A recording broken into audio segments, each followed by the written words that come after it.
Welcome to the Blind Centered Audio Description Chats. These are the edited recordings of the Blind Centered Audio Description live chats. The live is the most fun part. We get together, we start with a question, and then we invite up anybody from the audience who wants to come and chat with us, agree, disagree, shed light on something that we hadn't thought about before, which is Nefertiti's favorite.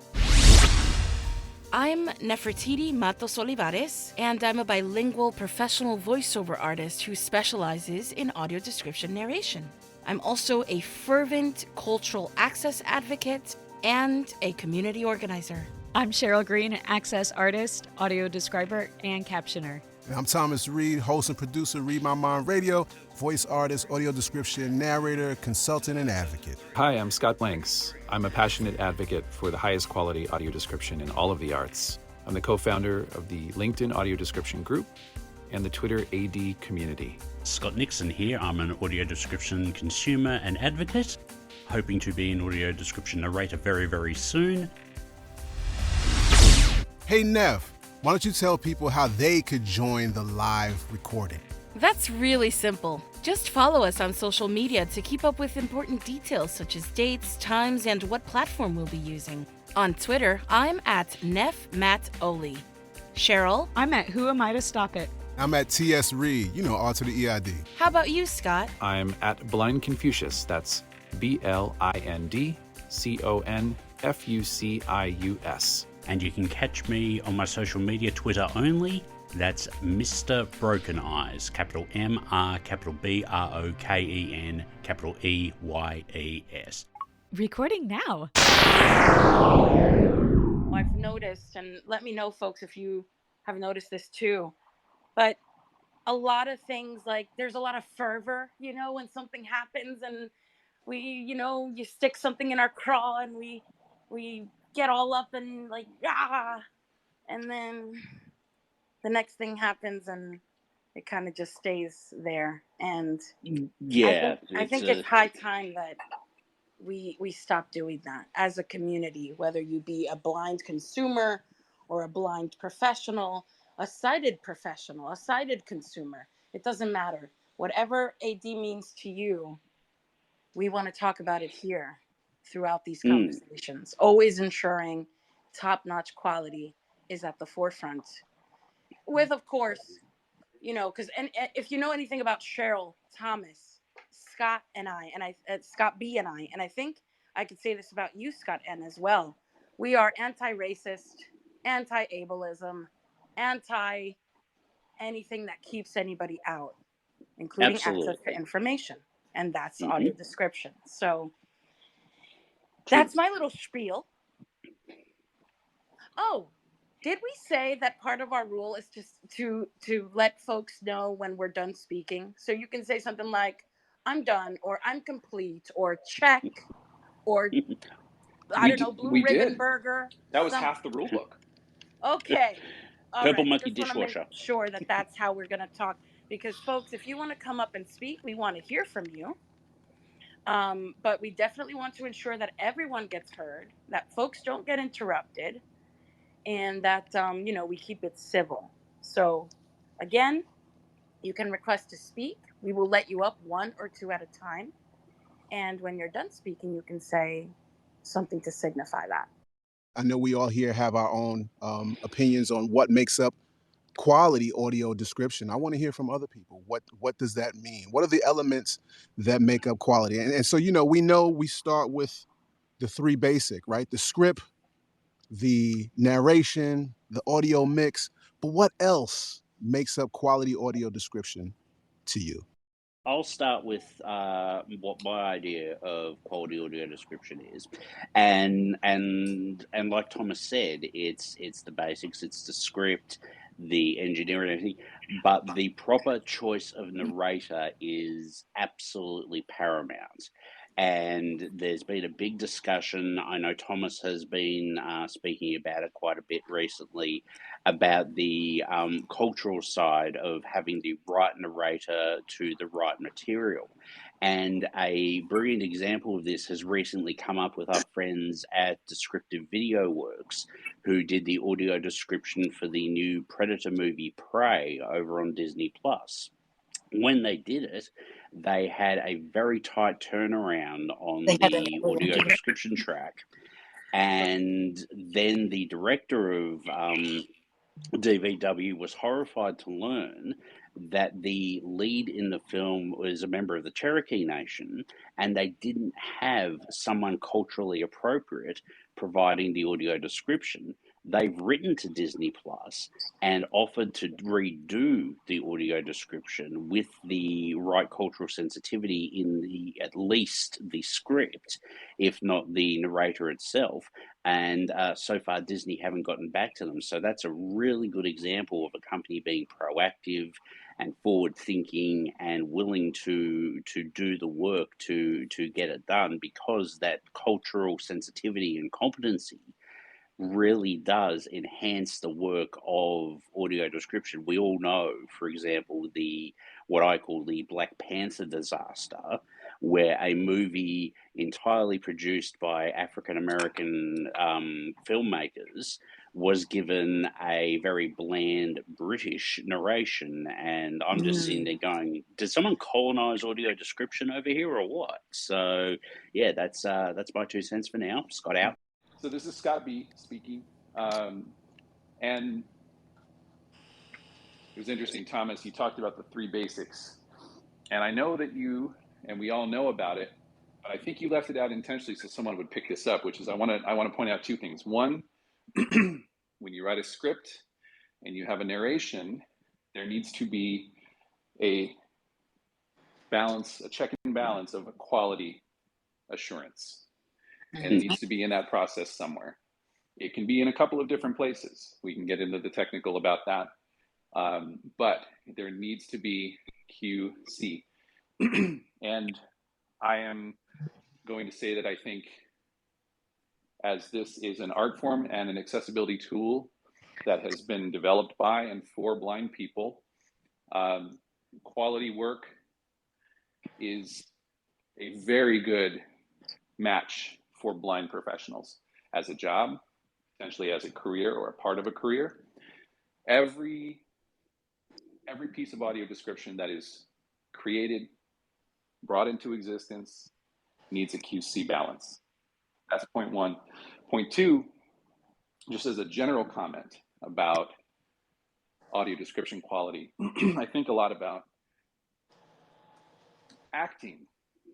Acting is an art, and it's something that has been going on for as long as we've been around.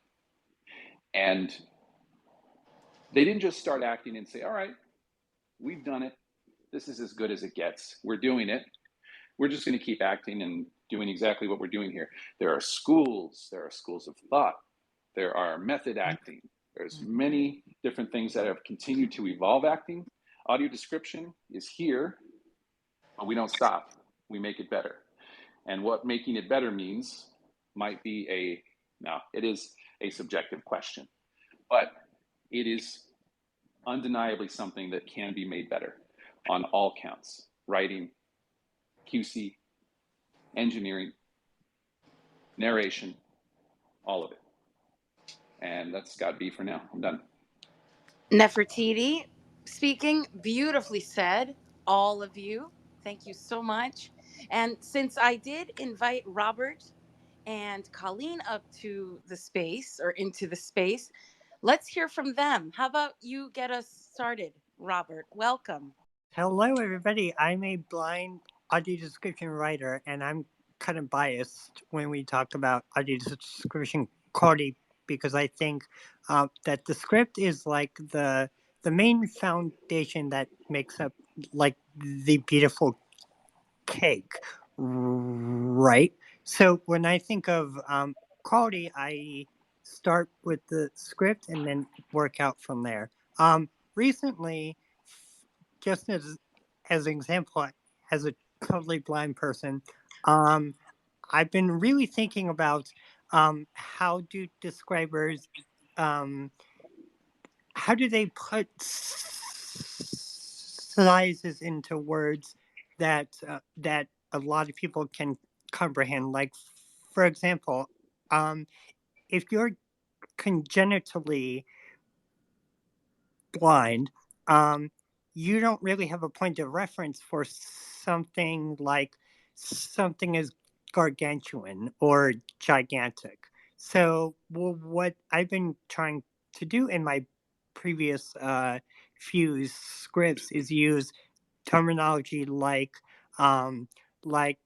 it is the size of a locomotive or something tangible like that. So that kind of thing could also go into quality control, but those are just a few of the thoughts I've had about quality and are writers really reaching the audience that they're writing for. So that's it. I'm all done. Thanks, Robert. Colleen.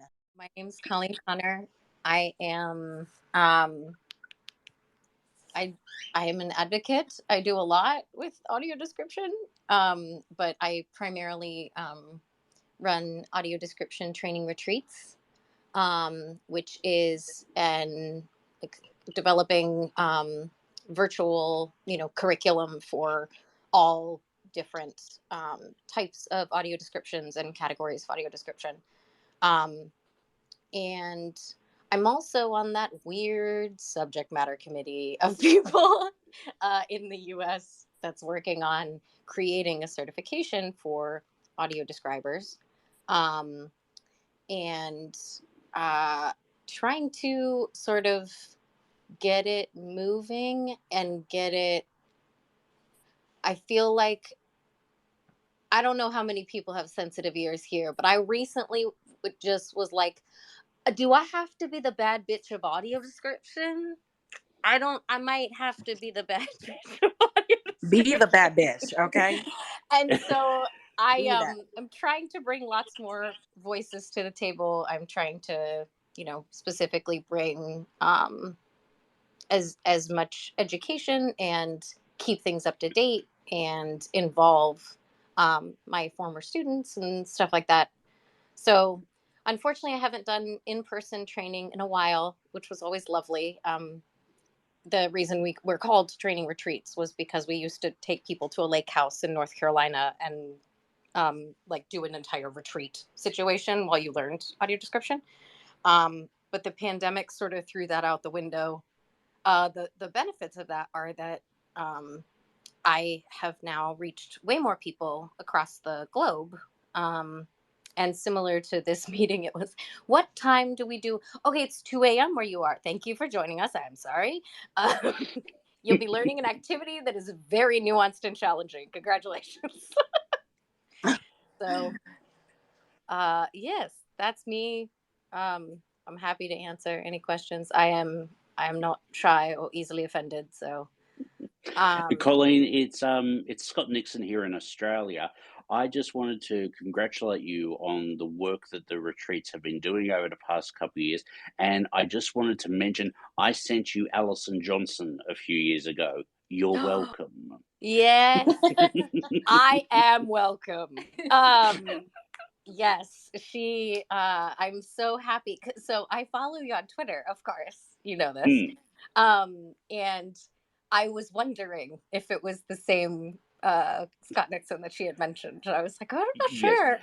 Yes. For those of you out there who don't know, Alison Johnson is a very well-renowned audiobook narrator who has done literally hundreds of audiobooks over her career. And a couple of years ago, I reached out to contact her because I was such a fan, and we've become very good friends. And she was talking to me about how, what else I do with my life. And I mentioned audio description one day, and she said that she was looking for something to branch out into to get a bit more work and give her life a new direction and everything. And I told her about audio description. She found audio description retreats on her own and went to them, and the rest is history. And now she's done some very good work. Queen Sono on Netflix and also Jupiter's Legacy on Netflix are both two shows that she has audio described and did absolutely magnificent jobs on both. So go check her out, and the movie Arrival as well, the sci-fi movie. Yeah. So yeah, Nixon out. Excellent. Oh my goodness. Well, So Colleen, I've had a lot wonderful to of have you. one of my um, one of my things that I'm really passionate about, especially, is as soon as a student reaches out and is of color or of something different. I am like, hello, how are you? It's what's your financial situation? We're gonna figure it out because you're coming in. Because it was I started in 2015 with the company with a friend of mine, Jan Volgaropoulos, and it was just this sort of what we touched on before, the cultural awareness of it was, it was still the colorblind, meaning we don't want to offend anyone, so we're not going to mention anyone's race at all unless it's relevant to the plot directly. And then, in lieu of being, okay, well, we don't want to offend anyone ever, so we're not going to say anything, so we've also erased everything as well, and I don't. So That is the consequence of that, yep. right? If you say, if nobody is nothing, then where are we? Where is everyone? The default becomes the majority. And for a lot of us, that's just not the reality. What So happens with all that? Yeah, my brief, very long, sorry, thing would be just the hilariously brevity and conciseness in description. I think one of the main quality points is, even if you are doing extended description, it is, how do you get across what we need to know without extra? And how do you prioritize, especially if you are doing inline description, standard in between dialogue description? You don't want the narrator speaking 100 miles an hour, and you don't want to have 2 words and dead air where we wonder, did the track stop? What happened? So I think prioritizing, and like I said, just how do you brevity, each word meaning something and not like fluff. Yeah. And we I don't know have if you're hearing that, Colleen, but I hear somebody typing. So That's someone's me. out there taking notes. That's me. It's you, Thomas? That's me. That's me. I said I'm going to Okay. write down all of the things that people Yes. say for quality, and so I just want to write that. I meant to mute myself, so sorry. No, this is, I'm loving that we're hearing that, because we want y'all to know we're taking this very seriously. We are writing this down. We are taking notes. So keep the gold coming. Over and out. But if I'm happy to answer questions, contribute, whatever y'all want. I'm glad I made it in. Cool. Glad you came, Colleen. So I have a question around quality, but specifically about pass-through, which may sound like a technical term to folks new to audio description, but the idea that, let's say we provide audio description for a film, it's going to have a screening, and then it goes to a festival, but they don't pass the audio description through. Or we do a film and then it gets on Netflix and they re-describe the whole film with a Netflix approved vendor or something. So it's a real issue in the industry that different platforms and distributors and festivals are not passing through the audio description. And so the question is, can talking about quality be a way to incentivize pass-through? Like, why even make it good if it's going to be used once and thrown away and then re-described at the next screening? I think it should be good, but it's a question like, what is the role of quality in relation to passing through the audio description and keeping it as part of the film? Oh, Nefertiti, may I speak on this for a moment, please? I have strong views on pass-through. The fact that a audio described program or film's audio description track is not automatically made available to all services, all platforms, whatnot, who wish to stream it or broadcast it or whatever, I think is a travesty. This garbage excuse that broadcasters and streamers put out of, oh, it's licensing and copyright issues, that should be null and void, because all it is restricting access for people who want, audio description. Just for example, I'm only going to use this as a pure example, the new Game of Thrones prequel series House of the Dragon. It is only audio described on HBO in America and HBO Max where available. We don't have HBO Max in Australia. We are never going to get HBO Max in Australia. The broadcaster that airs the program here in Australia have an actual company policy that audio description will never be provided unless the government legislate that it has to be, because they don't deem audio description to be a cost-effective strategy. They don't think that they're going to get enough blind subscribers into their pay TV, into their cable service, to justify the cost of setting up audio description. So, and this is with a lot of shows, not just House of the Dragon, with a lot of material. The Paramount Plus streaming service do not pass through any of the audio described content that they have on the service in, say, the Americas and the United Kingdom. Well, actually, the United Kingdom are in the same boat as us. They just don't pass it on and palm us off by saying, oh, it's because of licensing issues and things like that. So pass-through is very, very important. It's something that needs to be looked at desperately. And as for Cheryl's comment about it being re-recorded, that is something that I think needs to be looked at as well, because it can be a quality control issue. Perhaps the original audio description is something that Netflix or Disney Plus or whoever don't believe is up to their standard.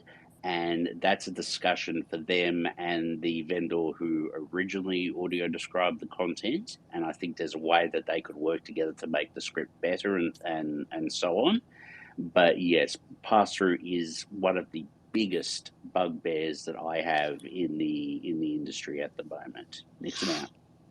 Hey, this is Thomas. I wanted to jump in with a thought about pass-through. And Cheryl, you just kind of stirred this, because the same way I personally would have liked to see Black Panther not pass through and someone have an opportunity to redo that. So what happens when it's not up to par? Pass through is an opportunity to actually fix it, right? To make it better. Also, Scott, and I'm wondering what you think about this, because say something is described here in the States and there are some differences in the language used to describe things in Australia, for example. Those of us who have experienced AD from the BBC, y'all know where you get it from. We're familiar with Boot, the lift and all of that. Does that, how important is that to you, having the local language, local references? I do believe it's something that can be looked at, but you have to think about the audio description landscape in Australia at the moment. You guys are the Jetsons, we're the Flintstones. Yeah. We have no audio description on free-to-air television. 2 of our government funded stations have it, but only for a maximum of 4 hours a day. There is no streaming service that provides audio description, no Australian-based service that provides audio description. And the audio description companies that do operate in Australia are on shoestring budgets, screaming out for money, and just don't have the time or the capability to do what they want to do.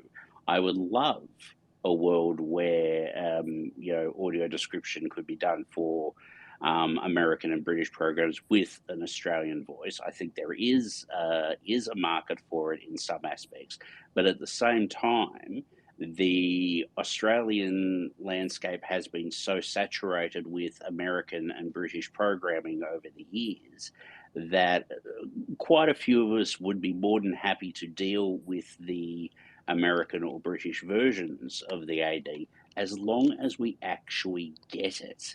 And we're not actually getting it. That's the thing. Prime Video, Netflix, Disney Plus. Those are the three places you go to in Australia if you want audio description on a streaming service. That's it. Nix it out. Okay, so I just wanted to ask another one, just again, thinking about this. What would y'all think about a service where you got to choose the audio description? So for example, you have a film and there's multiple versions. So all of these versions that were created, they sit on a repository somewhere and you choose the one. And maybe that would have, let's say it had the producer's name, the writer, the narrator, and based on those things, based on your history with that, you would choose which one you wanted to hear. Oh, that my friend would be the dream. Okay, that is beautiful. If say I was able to go to Disney Plus, pick out Star Wars Episode 4: A New Hope, you'd have the current version read by Miles Neff, you'd have a modern version read by Jedediah Barton, and you'd have an Australian version read by Scott Nixon. I didn't say that out loud this week, did I? Go ahead, Scott. Go ahead. I'll listen to that. You'd be able to pick that. I really do think that is a fantastic idea, Thomas, particularly since we are now reaching the point where we do have multiple versions of an audio description track for a film or a TV series floating around out there, because whilst our community does not endorse in any way the concept of online piracy, we do know that it does exist out there. And there are places where you can get 3, 4, even up to 5 different versions of a film with different narrators. And there are times when you go in and go, oh, I like this version, but this version is way better. Or you get more from version A than you do from version B. It's all about writer, narrator, and so on. Yeah. This is blanks. We're going by last names. Is that what we're doing, Scott? Okay, I'll do that. Yeah. I can do that. I have my little flask of water that I'm going to throw on this just a little bit, I guess, with a question, which is, we're seeing all of the non-pass-through that's happening now, and this is a beautiful idea, but how do you get all of these people to work together on something entirely new when we can't get them to work together with the platforms and the systems that are already in place to even pass these things through? Yeah. I mean, this is why we're here, right? This is why we're here, to try to answer some of these questions, because it breaks my brain quite a bit to think about, how does that happen? How does that happen? Blank. Yeah.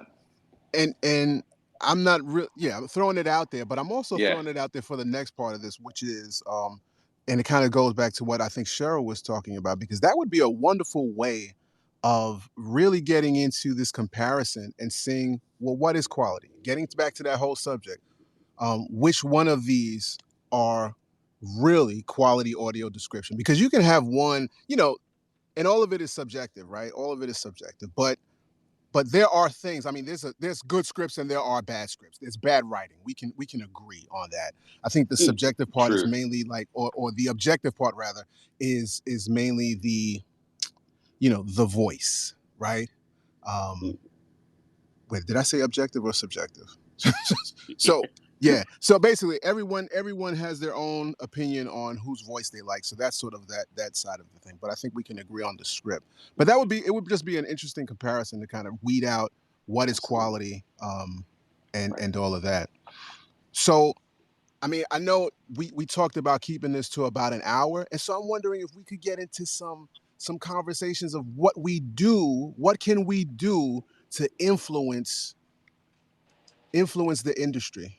Because we didn't talk about the fact that, how do we get the industry to really center blind people and blind and low vision people? Because right now, I'm not sure if that is the case when it comes to audio description. I don't always feel as though we are at the center of this. And there's many reasons that I feel like that. Number one, I think this conversation about quantity and quality really does come down to who is being centered. Because when we talk about the quantity and really going for that, I think quantity, that kind of relates back to the whole compliance. Let's just get it done because the government is telling us we need to get it done. And that to box. that to me brings about the Amazons, the AI, and all of that. That's what that's about. And I think the majority of us probably agree that that's not really quality, and we're not centered in that conversation. That wasn't about us. That wasn't about bringing a good product to the people. That was more about, again, checking that box, like Neff said, and just making sure our numbers, and we do it efficiently, right? We do it on the cheap. That's what that's about. So Do it we're on not the cheap, centered. do it at scale. Do it at scale. Check that box and, keep it moving. Right. Yeah. And make sure Bezos could get to space. That's what that was all about, right? So we're definitely not at the center of that, right? But the quality conversation, we're at the center. I think that's really about us because we're the ones determining what the quality is. We should be the ones who are determining what the quality is. So how do we do that?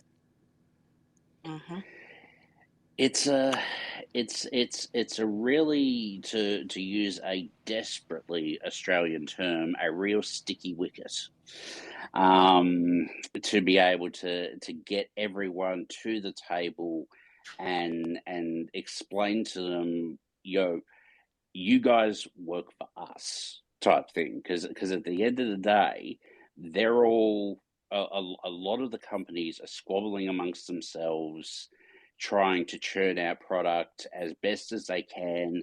There are some people out there who are, lowballing and cutting other people's lunches, so to speak, and, taking work when they end up churning out a product that we as consumers don't find acceptable.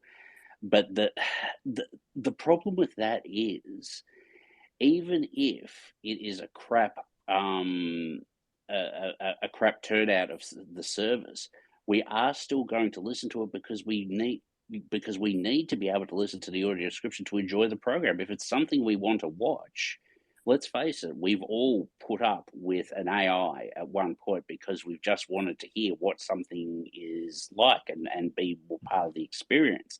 So it's really turning around to these companies and saying, yeah, okay, you've done it. You can do better. Let's show you how you can do better and show you that if you do better, we will give you more money. We will come to your service more often. We will recommend it to our friends. So yeah, that's pretty much where I stand on it for now. Nix it out. Hey, I just invited Darius, who requested to speak. Hello. There we go. Welcome. Howdy, everybody. Yes. How fantastic. I just woke up and saw this on my phone. I was like, oh, wow. Well, it's audio description chat. Excellent. Where are you from? I'm from Australia, actually. I'm from Melbourne. So, hello. Hi there. Hey, one of me. Hi there, Scott. I think I'm following on Twitter, actually, at some point. I've been following. He's very popular, Scott M. So I work in film production, and I run a post-production house, and we do a lot of feature films, and audio description is something that we do a lot of putting them into DCPs and things like that for cinema screenings. And I think just talking on the point of how do you kind of center quality, I think two observations that I've sort of made, because we've just recently had the Melbourne International Film Festival has just wrapped up, and I noticed that in the usage of audio description devices in the cinema wasn't sort of really being tracked at all. And I think that there's a sort of a missed opportunity for them. And I sort of suggested to them, I was like, hey, we should actually be looking at some stats on what's the usage of these, because I think that when you think about, like, going back to Pastor as well, of like organizations going, we don't think it's going to be useful enough. I think it kind of comes down to perhaps a lack of information from them, because I think that if more people knew, I don't think audio description was being used that much at MIF at all. I think it's because nobody really knew that actually a lot of the sessions at MIF had audio description. And on the other side around quality, I'm always with these sort of new frontier stuff, we're thinking about how I can convince directors and producers of things. And I think a lot of directors, at least in Australia, the audio description is like, it's very much like it's part of like their contractual delivery requirements. They don't really understand what it is. They've never used audio description before, or tried listening to it on Netflix or using a device in the cinema. I think that a lot of them would be sort of mortified if they heard some of the degree of quality that the audio description has been done for, because ultimately they're the biggest champions of their content that they're putting their life and blood into. So I think that that's probably one of many different facets of improving quality is education for the directors, because they'll champion it as well, because they want everyone to experience the film or their content, in a strong way. Darius out. If I could just jump in here for a second, Darius, will you marry me? Seriously, mate, yay! That is I couldn't have put it better myself when it comes to the Australian industry. Please DM me once the space is over. You and I really need to talk. Yeah, would love that, Nixon. Oh my gosh. That's what I'm talking about, bringing people together. Yes. This is Scott Blanks, and it's really interesting. I think the point about data is really important. There are a lot of people who will hear more if we can communicate with data as well as with stories, as well as with the impactful stories of audio description. The other piece that I think is important here is, and it's nothing really innovative about it, but we know in the sort of the big group of big players in streaming or networks, there's some good work happening. In fact, there's a fair bit of good work happening. And some of those companies might be models that we want to think about ways to get some of these other streaming companies or networks or movie studios to somehow follow. I don't know how that happens, but I think one of the things that makes it possible is we bring people together. And by how do you bring people together? You have to establish, something like this space. And it has to be an ongoing space, and people have to get to know it and have to think about it as a place where they can come together and talk and learn.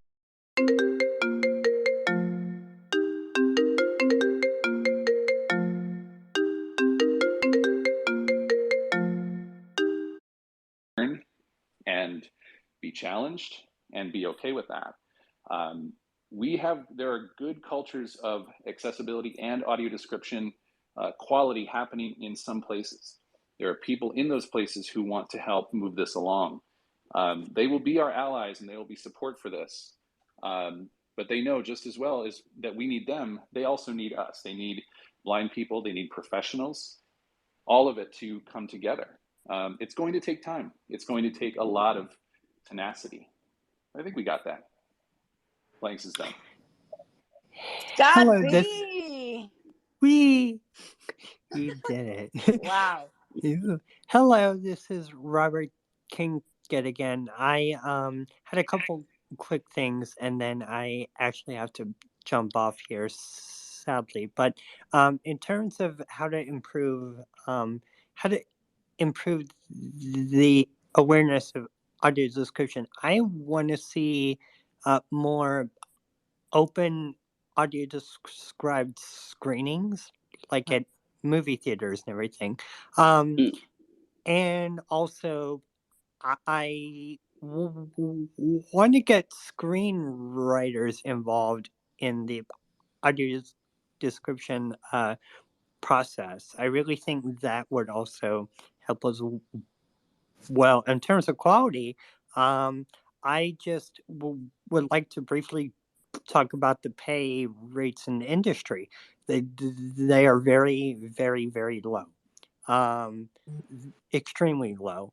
And I think that if we're talking about quality, I think we need to also talk about how do we pay art workers fairly and make sure that we're not taking advantage of labor. So that's it. I'm done. Very well Thank put, you, Robert. Robert. Very well put. This is Colleen. There's a few. So I want to do 25,000 million things. There's a giant list. But basically, one of the things I would like to do is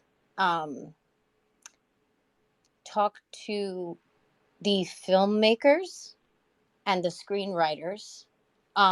So that would be establishing a group or, and again, these are things like I've had time to start some of these and just not time to start others. But talk to the people on the front end. So the producers, the writers and the directors and the filmmaker side of things so that they are aware of audio description from the beginning. Ideally, I would like to make some sort of curriculum and partner with a school so that there would be a screenwriters, like you would take a class that included accessibility in production from the beginning and not retroactively in post. The other is, as I mentioned, I'm on the committee of people that's trying to establish a certification, and I've recently just shook up the table. So I have made a couple proposals that I think they're going to accept. One of which is I want to have an organized open forum with the committee members need to sit there and listen while we invite other people who are not us, who are not in the committee, to speak and to explain some things to them and to answer questions and to, it needs to be structured. But basically, there are a few big people in this group, and I think part of the issue that I run into the most with trying to start action is that there is, several big people at the top who are like, I have done audio description this way. I was one of the first audio describers. This is the way you do it. And I'm right. And I want to bring everyone along with me. And it's like, okay, so audio description is both an art and a science, and you can only regulate it, you can only test it or put it in a box up to a certain point. And so the idea, I think the best thing we can do, action item wise, is connect with each other like we're doing, have continue to tweet and social media and tag things for both good and bad. Yes. So, Nefertiti asking questions. What do people think about this? And comment on it. Or what do people, what are your thoughts on this? And try and get engagement, but also if something is very good, at that. And if something needs improvement, at that. The other thing is getting some sort of Oh my God, it left my brain.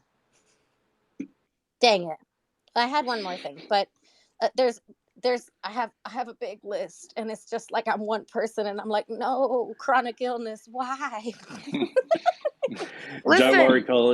We Colleen. we all got your back. Yes, as one person with chronic illness too. Now there's two of you. And over there's Scott Nixon and Scott Blanks and Thomas Reed and Cheryl Green and Darius and Robert. And there's a lot of us out here who are feeling that one size does not fit all. It never did. It's just that now we are gathering and galvanizing and actually speaking up and saying, this doesn't quite fit the bill, and it's okay. Let's just meet these needs in other ways.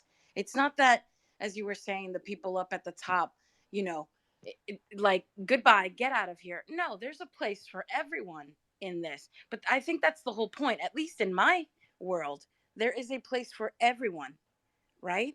There's this hashtag, describe everything. Well, one population or one segment of the population cannot describe everything. They are not everything, no matter how much they may have been, right? Like, Yep. that's just not the case anymore. We are here. We are not going to be quiet anymore. And in terms of quality, that's what quality is all about. And everything counts or nothing counts. Yeah. Yes. The other thing I remembered what I was going to say, hooray, Nefertiti. Yay! Is that educating people, because one of the things the report that I sent to the committee was, how do we respect the past and progress to the future? So, That's me clapping. So it's, oh yeah. Yes, you brought us here. You got us here. Fantastic. It's, we've got to keep moving. There's all different kinds of people. That's right. Everyone has a different life experience that they bring to this. And the idea, they are, I think, a lot of people similar to, in learning more about white privilege and like the different sections of my life that became very apparent. People are terrified. Mm-hmm. I think they feel very threatened, because they're like, it's just that difficult conversation that people do not want to have. Mm-hmm. And they don't want to be, I'm not, I have a black friend. I have a black blind friend. Like just this like panic of like, the fact that, hey, no, it is okay. The important thing is we have a safe space to have the conversation. We apologize and get forward. Because that, I think, is part of the holdup for some of the larger names in AD, is just they are older white men, and that is that, not to throw old white men under the bus, but like it's just been, I have seen them respond to me the most with immediate defensive and like, well, I know you can't be entirely objective, but it is, as a describer, you are objective, and and it's like, it's okay. It's going to be okay. So I think part of it is remembering, bringing the passion to it, but also having to toe that line, like walk that tightrope of respecting the past and moving forward, especially when people become threatened and frustrated and they don't get it. They can't wrap their minds around it, or they haven't had that light bulb moment. And it's like, just, you got to have conversations, dude. So yeah. And if I may just say, Nefertiti speaking, hopefully they do have that light bulb moment. But in my world, whether they have it or not, it's like, if you have it, great, let's go. If you don't, I'm leaving you behind, because I respect you. I respect you, absolutely. But I also got to keep it moving. And I also want to hear about myself. I want to see more people like me. I want to hear more people like me in everything. And that absolutely includes audio description. I'm sorry, you guys. I'm very tired. This is like a 16-hour day, so my words are a bit myth. Nah, you're doing fine. Thank you. Amen, girl. Hell Yeah, yeah. I gotta go to bed. But yeah, like come with us or get out of our way, okay? Mm. Because Yeah. And yeah, Scott here, just quickly, guys, it's been a pleasure. It's an honor to work with all of you, and I think we have really started something magnificent here. Let's keep it going, let's keep it moving. But I have been sitting here, and I just had my own light bulb moment. We need to petition Disney Plus and Deluxe, who do the audio description for the Marvel movies, to get our boy Thomas Reed in to redo Black Panther 1 and do Wakanda Forever. Dude, seriously, you would oh crush my it. god, the Social Audio Description Collective has been wanting to do the same thing. So Thomas, Clear your schedule, Thomas. I think so. I appreciate that. I I think appreciate so. that. I've been talking So, about it 2018. Don't think I ain't on that grind. so yeah, guys, it's been magnificent, and for me, for now, follow me on at Mr. Broken Eyes, and I'll talk to you guys next time. Peace. So good to hear you, Absolutely. Scott. Thank you, Scott Nixon. This is a great start.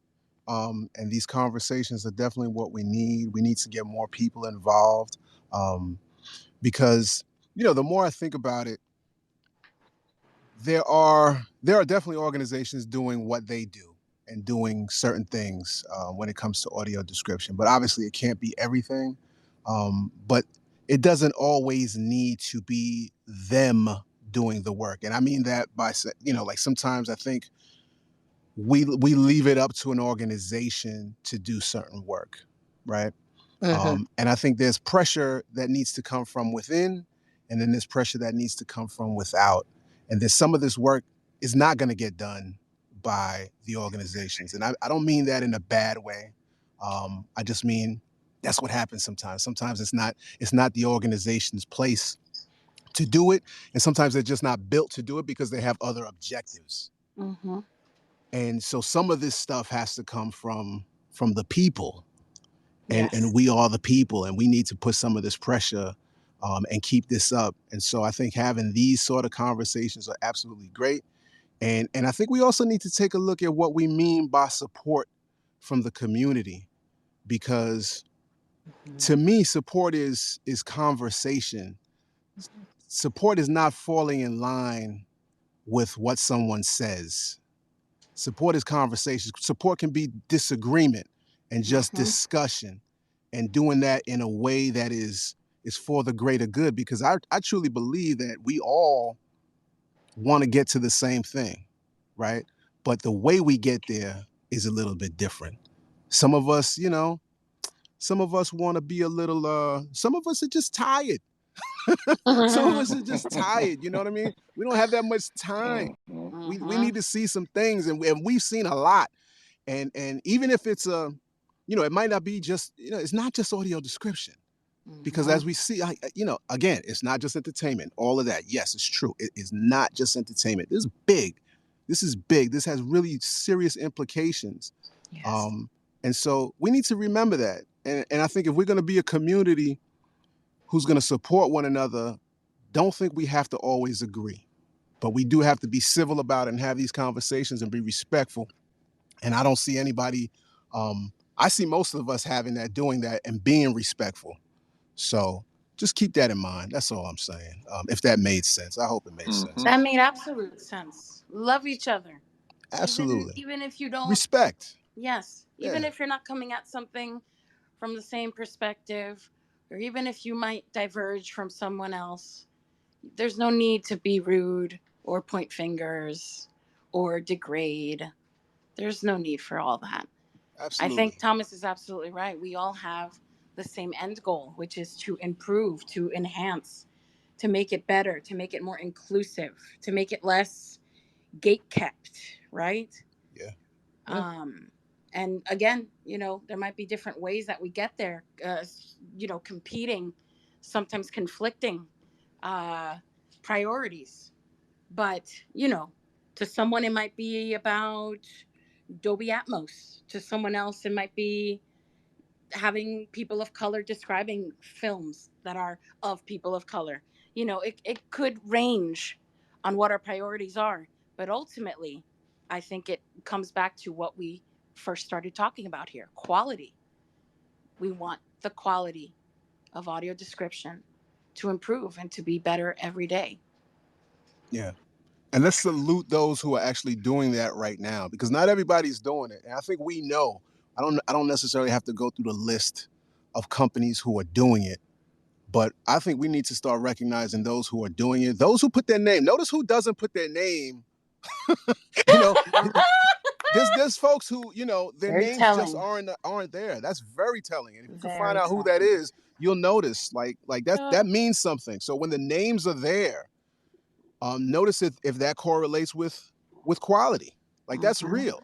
That's real. And then shout these people out, because the HBOs, the Netflixes, I really do think that we're the ones who we should be determining who they work with. Mm-hmm. But right now it's the dollar that is determining who they work with. And so I think we have power to be able to shut that down by just, bigging up the folks who are doing it right, and let the Netflix know, hey, these guys do a good job. These guys you hired over here today, they're okay, but maybe not for this one. Maybe for That's something right. else. Maybe for Yeah. something else. Yeah. So I think we need to explore that a little bit We more are the too. drivers So of that. yeah, let's drive this for real. I think we're real. going to try to aim to have conversations with folks in positions of influence, Yeah. shall we say, power and the like. Because we are the voices that need to be heard. Right? Audio Absolutely. description by blind people, for blind people. We are blind people. Yeah. So what you're saying, Neff, most is of that us. this is not a one and done here? Is that what you Oh said? no, I certainly hope not. All right, cool. So And so be on the that's what he lookout. said at the beginning. Hopefully this is the first of many, and hopefully we will have many more people join us. Yeah. Whether you're a listener or a speaker, a host at times. Though Thomas and Cheryl at the beginning of this said that she had a fan club for you and me, Thomas. I'm in the fan club for you and Cheryl. So Come on. Y'all know where I go. I'm Cheryl and Nefertiti all day. Come on. I'm president, not just in the fan club, president of both y'all's fan clubs. Well, I am definitely president, CEO, and chairman of the board of both here, of y'all. I'm prime minister, bitch. Okay. All right. Who was it, Colleen? She said, I'm gonna be the bad bitch. I love that. Yes. Yes. I gonna have to be the bad bitch of audio description. I love it. I'll join you anytime, girl. Thank you so much for organising this. It's just fantastic. I'm so excited, and I feel very inspired, and I look forward to engaging in conversation with all of you ongoing. And talk. I had no idea it was even happening. Yeah. I literally woke up, I rolled out of bed, and I was like, oh, there's an audio description chat happening. Fantastic. See, it was going to be. The more you know, Darius, the more you know. I just want to say, this is Scott Blanks. I just want to say we're only getting started. There will be more. We're going to do these at different times on different days. As we can clearly hear and see, there is a lot to be done and a lot of people who want to do it. So we have a lot of cause to be back here again and again. And I think that's what it's going to take for us to see some of this change. So thank you all for putting in the effort and for the effort that's going to come. I'm sure it's all really appreciated and it's going to pay off. I feel that. Excellent. Woo! Yeah. Gather and galvanize, y'all. Gather and galvanize. There it is. Cool. Well, that concludes this week's conversation. Why don't y'all keep the conversation going on social media? Use hashtag ADFUBU for us by us, hashtag describe everything, and hashtag audio description. And hey, we're out here, right? Gathered and galvanized, y'all. If you haven't joined us yet, what are you waiting for? You can find us in the LinkedIn audio description group and the AD Twitter community. We know that your participation will only make these spaces better.